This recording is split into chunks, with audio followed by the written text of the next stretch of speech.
Hi friends, welcome to GK enrich your money. అందరికీ నమస్కారం అండి. ఫార్మర్లీ లైకాస్ ఇంటర్నెట్ లిమిటెడ్, ఇప్పుడు బ్రైట్కామ్ గ్రూప్ లిమిటెడ్ అండి. ఈ స్టాక్ లో చాలా మంది ఇన్వెస్ట్ చేసి ట్రేడ్ చేసి స్ట్రక్ అయిపోయి సఫర్ అవుతున్నారు. ఈ స్ట్రక్ అండ్ సఫర్ లో కనుక మీరు కూడా ఉంటే మన కామెంట్ లో చెప్పండి. ఈ Brightcom group limited stock share price 10 rupees, 15 rupees, 20 rupees మధ్య ట్రేడ్ జరగడంతో చాలా మంది న్యూ రీటైలర్స్ దీనికి అట్రాక్ట్ అవుతున్నారండి. ఈ రోజు ఈ వీడియోలో మనం కంపెనీ యొక్క చరిత్ర, కంపెనీ మీద ఉన్న ఇష్యూస్ ఏంటి, ఫండమెంటల్స్ తెలుసుకుని ఫైనల్ గా దీని వ్యూ కూడా మాట్లాడుకుందాం. 2010లో స్థాపించబడిన ఈ బ్రైట్కామ్ గ్రూప్ లిమిటెడ్ ప్రపంచవ్యాప్తంగా ఉన్న వ్యాపారాలు, ఏజెన్సీలు మరియు ఆన్లైన్ పబ్లిషర్స్ కి డిజిటల్ మార్కెటింగ్ సొల్యూషన్స్ ని అందిస్తుంది. కంపెనీ ఒక గ్లోబల్ ఐటీ ఇంప్లిమెంటేషన్ మరియు అవుట్ సోర్సింగ్ సర్వీసెస్ ప్రొవైడర్. ఇందులో video, banner, email, search, social, mobile marketing, display advertising, connected TV advertising వంటి ప్రకటనలు, క్యాంపెయిన్లు ఉంటాయి. Digital media advertising, artificial intelligence, machine learning, IoT వంటి ఆధునిక టెక్నాలజీలలో కూడా నైపుణ్యం కలిగి ఉంది. అలాగే demand side platforms, supply side platforms, add networks, data management platform మరియు ఇతర మానిటైజేషన్ టూల్స్ ని ఉపయోగిస్తుంది. H1FY25 లో add tech and digital marketing ద్వారా 91% రెవెన్యూ వచ్చింది అండ్ సాఫ్ట్వేర్ డెవలప్మెంట్ ద్వారా 9% రెవెన్యూ వచ్చిందండి. కంపెనీ బ్రాండ్ పోర్ట్ఫోలియో కనుక మనం చూస్తే కంపెనీకి ఒర్డియన్, ట్రీమాడ్, మెడిసోన్, మ్యాక్స్ ఇంటరాక్టివ్ అనే బ్రాండ్లు ఉన్నాయి. సబ్సిడీస్ ద్వారా one tag, Pangea, Brightcom, Olamp, proxy tool వంటి ప్రొడక్ట్స్ ప్లాట్ఫామ్స్ ని ఆపరేట్ చేస్తుంది. కంపెనీకి ప్రపంచవ్యాప్తంగా 24+ కంట్రీస్ లో కార్యకలాపాలను నిర్వహిస్తుంది. అదనంగా ఏపీఏసీ మరియు ఈఎంఈఏ ప్రాంతాల్లో తన ప్రెజెన్స్ ను బలోపేతం చేయడానికి అవకాశాలను యాక్టివ్ గా పరిశీలిస్తుంది. జియోగ్రాఫికల్ గా నార్త్ అమెరికా నుండి 52%, సౌత్ అమెరికా నుండి 21%, యూరోప్, మిడిల్ ఈస్ట్ నుండి 17%, ఏషియా నుండి 6% అండ్ ఆస్ట్రేలియా నుండి 4% రెవెన్యూ వస్తుందండి. ఇలా చాలా విషయాలతో కంపెనీ దూసుకెళ్తుందండి. కానీ కంపెనీ మీద తీవ్రమైన ఆర్థిక అవకతవకలు, రెగ్యులేటరీ ఉల్లంఘనలు and exchanges rules and regulations పాటించకపోవటం వలన ఇన్వెస్టర్ ఫ్రెండ్లీ కాదు అనిపిస్తుందండి. 2014, 2019 ఈ మధ్య కాలంలో చాలా ఇర్రెగ్యులారిటీస్ బయటపడ్డాయి. ముఖ్యంగా అసెట్స్ విలువను తగ్గించి సరిగా చూపలేదు, కొన్ని ఖర్చుల్ని తప్పుగా క్లాసిఫై చేశారు. 2018, 19 అండ్ 2019-20 సంవత్సరాల్లో ప్రాఫిట్ ని ఎక్కువగా చూపించి ఎక్స్పెన్సెస్ ని తక్కువగా చూపించారు. మొత్తానికి 1280 కోట్ల రూపాయలు ప్లస్ మిస్ స్టేట్మెంట్స్ కనిపించాయండి. ఏప్రిల్ 13, 2023 అండి అకౌంట్స్ లో misreporting, financial statements and market rules violations reasons కింద సెబీ ఒక షోకాస్ నోటీస్ ఇచ్చింది. జూన్ 14, 2024 ఆడిట్ అండ్ డిస్క్లోజర్ లోపాల కారణం చేత బ్రైట్కామ్ కి పెద్ద షాక్ అయితే ఇచ్చిందండి. ఎన్ఎస్సి, బిఎస్సి లో ట్రేడింగ్ ని సస్పెండ్ చేయడం జరిగింది. అయితే ఒక big relief and big update అండి. జూలై 14 నుండి అంటే 2025 జూలై 14 నుండి సెబీ ఫైనల్ ఆర్డర్ వచ్చింది. గుర్తుపెట్టుకోండి, సెబీ ఫైనల్ ఆర్డర్ వచ్చింది. ప్రమోటర్స్ అండ్ డైరెక్టర్స్ మీద 34 crores ఫైన్ వేశారు. కానీ గుడ్ న్యూస్ ఏంటంటే ట్రేడింగ్ సస్పెన్షన్స్ ని రివోక్ అయింది. జూలై 14, 2025 నుండి షేర్లు మళ్ళీ ఎన్ఎస్సి అండ్ బిఎస్సి లో ట్రేడ్ అవుతున్నాయి. కంపెనీకి ఒక big relief and big update అనుకోవచ్చు అండి.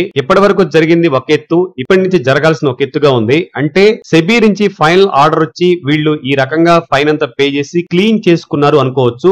నెక్స్ట్ వీళ్ళంతా కూడాను బిజినెస్ మీద ఫోకస్ చేసే అవకాశం ఉంది. డెఫినెట్ గా ఇది ఒక టర్న్ అరౌండ్ స్టోరీయా అనిపిస్తుంది. కానీ మనం time to time, day to day, quarter on quarter దీన్ని రెగ్యులర్ గా మానిటర్ చేస్తూ, వాచ్ చేస్తూ నిర్ణయాలు తీసుకోవడం మంచిది. కంపెనీ నెక్స్ట్ లెవెల్ కు వెళ్ళడానికి తన గ్రోత్, ఏఐ మరియు క్వాంటమ్ కంప్యూటింగ్ మార్కెట్లలో గ్రోత్ సాధించడానికి న్యూ టెక్నాలజీస్ మరియు న్యూ ప్లాట్ఫామ్స్ ను అభివృద్ధి చేయాలని చెప్పేసి లక్ష్యంగా పెట్టుకుంది. ఇందులో భాగంగా DOOH అంటే digital out of home advertising, audio platforms, OTT over the top services, podcast solutions, sensor ఆధారిత టెక్నాలజీలు, డేటా మానిటైజేషన్ ఇలా పలు రంగాల్లో విస్తరించి ఫ్యూచర్ లో టెక్నాలజీ మార్కెట్ లో కంపెనీకి శక్తివంతమైన స్థానం సాధించడమే లక్ష్యంగా పెట్టుకుందండి. నేషనల్ స్టాక్ ఎక్స్చేంజ్ కి, బాంబే స్టాక్ ఎక్స్చేంజ్ కి రిపోర్ట్ చేసిన బ్యాలెన్స్ షీట్లు, ఆడిట్ రిపోర్టుల ప్రకారం అండి కరెంట్ మార్కెట్ లో స్టాక్ ప్రైస్ 15 రూపీస్ 60 వద్ద ట్రేడ్ అవుతుంది. Face value 2 rupees, yearly high 22 rupees, yearly లో 7 రూపీస్ 69 పైసా, బుక్ వాల్యూ 43 రూపీస్ 10 పైసా, ఎర్నింగ్ పర్ షేర్ 3 రూపీస్ 77 పైసా, డివిడెండ్ ఈల్డ్ అయితే 0 అండి.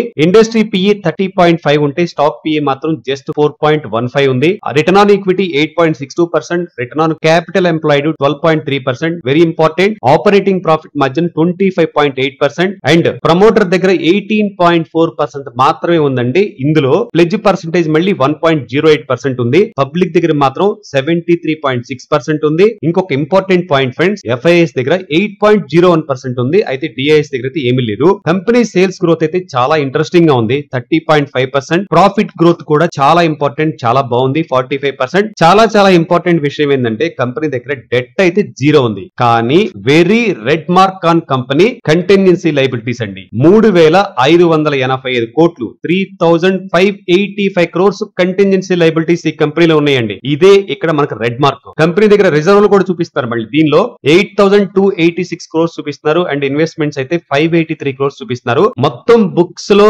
మనం కోర్ కాన్సన్ట్రేషన్ అంతా కూడాను ఈ కంటింజెన్సీ లైబిలిటీస్ దగ్గర ఇరుక్కుపోయి ఉందండి. బ్యాలెన్స్ షీట్ ని మనం డీప్ గా గమనించినప్పుడు ముఖ్యంగా రిసీవబుల్స్ చూడండి, అమ్మకాలు పెరిగినాయి, కస్టమర్స్ దగ్గర నుండి మాత్రం డబ్బులు కలెక్షన్స్ స్లోగా ఉన్నాయి. దీంతో కంపెనీ బుక్స్ లో ప్రాఫిట్స్ ఎక్కువగా కనిపించినప్పటికీ నిజానికి చేతిలో క్యాష్ అంతగా ఉండటం లేదు. లోన్స్ అండ్ అడ్వాన్సెస్ అతివేగంగా పెరగటం ఇది ఒక చాలా ముఖ్యమైన విషయం. ఇది సాధారణంగా హెల్దీ గ్రోత్ కాదని చెప్పేసి మన ఆడిటర్స్ చెప్తూ ఉంటారు. సబ్సిడరీస్ కి లేదా ఇతర రిస్కీ పనులకు డబ్బులు వెళ్లే అవకాశం ఉంది. అందుకే ఇది కార్పొరేట్ గవర్నెన్స్ మీద క్వశ్చన్ మార్క్ పెడుతుంది. Next cash balance. కొన్ని సంవత్సరాల్లో క్యాష్ బ్యాలెన్స్ ఉంది, మరికొన్ని సంవత్సరాల్లో తగ్గిపోతుంది. అంటే వర్కింగ్ క్యాపిటల్ మేనేజ్మెంట్ లో సమస్యలు ఉన్నట్టుగా అనిపిస్తుంది. నెక్స్ట్ అదర్ అసెట్స్ స్టేబుల్ గా ఉన్నాయి. ఇవి పెద్దగా మార్పు లేకపోయినప్పటికీ ఏ ఐటమ్స్ క్లాసిఫై చేస్తున్నారో స్పష్టత ఉండాలి. ట్రాన్స్పరెన్సీ చాలా ముఖ్యం. సింపుల్ గా చెప్పాలంటే ఈ కంపెనీ నెంబర్స్ చూడగానే వావ్ అనిపిస్తుందండి. లోపల కొన్ని సీరియస్ క్వశ్చన్స్ ఉన్నాయి. Receivables, loan and advances control లోకి రాకపోతే గ్రోత్ పేపర్ మీదే కనిపిస్తుంది కానీ నిజానికి ఉండదు. క్యాష్ ఫ్లో స్ట్రాంగ్ కాకపోతే లాంగ్ రన్ లో ఇన్వెస్టర్స్ కి చాలా బిగ్ రిస్క్ అని చెప్పుకోవచ్చు. ఫైనల్ గా పాజిటివ్ సైడ్